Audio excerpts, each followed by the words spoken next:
Hello friend, this is Pooja. Welcome to Vrinda classes. आज हम लोग बात करेंगे कंपोनेंट ऑफ फूड यानी न्यूट्रिएंट्स के बारे में, जिसमें हम देखेंगे कार्बोहाइड्रेट, फैट, प्रोटीन, लिपिड और मिनरल्स। इन सब के बारे में डिस्कस करेंगे ये सब क्या होते हैं।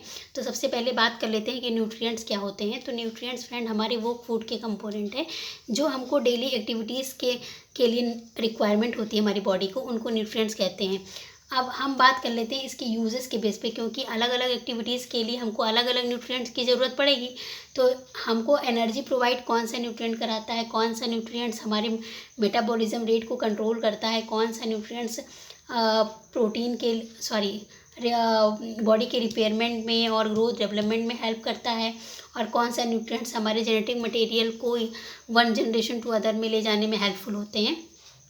तो ये सारा चीज़ हम बात करेंगे यहाँ पे। तो हम देख रहे हैं यहाँ पे बोर्ड पे लिखा हुआ कार्बोहाइड्रेट और फैट जो होता है वो हमारा एनर्जी गिविंग कंपाउंड होता है। हमारे बॉडी में जितनी भी एनर्जी रिलेटेड रिक्वायरमेंट होती है वो कार्बोहाइड्रेट और फैट के थ्रू फिलअप होती है। हाँ, अगर ज़रूरत पड़ता है तो प्रोटीन भी हेल्प करता है, लेकिन मेनली जो हाईली एनर्जी गिविंग कंपाउंड है हमारे वो कार्बोहाइड्रेट और फैट हैं, ठीक है।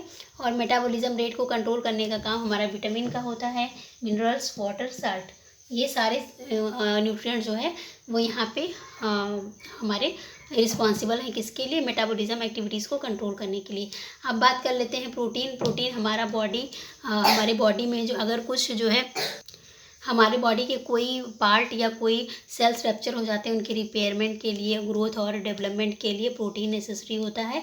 और एक और लास्ट वन इज़ है हमारा जेनेटिक मटेरियल को इधर उधर ले जाने के लिए कौन से न्यूट्रिएंट्स इंपॉर्टेंट होते हैं, तो वो है हमारा न्यूक्लिक एसिड, ठीक है। तो यहाँ यूजेस के बेस पे हमने 4 पार्ट में इसको कैटेगराइज कर लिया है। अब हम लोग देखते हैं कि जो है कार्बोहाइड्रेट, फैट, प्रोटीन, इन सब के बारे में डिस्कस करेंगे।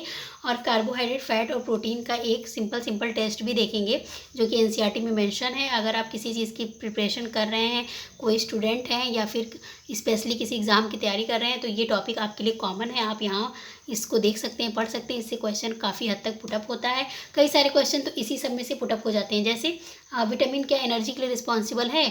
नहीं है। कार्बोहाइड्रेट, फैट में से कौन सा ज़्यादा हाईली एनर्जी गिविंग कंपाउंड है ना? तो कार्बोहाइड्रेट और फैट में से हाईली एनर्जी गिविंग कंपाउंड तो फैट है। क्यों? क्योंकि इसका 1 ग्राम मोल जो होता है ना, 1 ग्राम से हमको कितना मिलता है? 9.43 किलो कैलोरी एनर्जी मिलती है, 9.3, ठीक है। और कार्बोहाइड्रेट से कितना मिलता है? 1 ग्राम से हमको मिलता है 4.2 किलो कैलोरी, ठीक है। तो कौन सा हाईली एनर्जी गिविंग कंपाउंड है? फैट ही हुआ ना। लेकिन हमारे बॉडी की जो रिक्वायरमेंट होती है उसमें एनर्जी की रिक्वायरमेंट में सबसे ज़्यादा जो है वो योगदान करता है, या कह सकते हैं कंट्रीब्यूशन 50 to 75% एनर्जी जो होता है हमको कार्बोहाइड्रेट से मिलता है। फैट से लगभग हमको 20 to 30 मिलता है। तो ये रेशियो यहाँ पे मेंटेन हो जाता है। और 15% जो होता है हमारा बॉडी जो है वो प्रोटीन से मिलकर बना होता है, ठीक। चलिए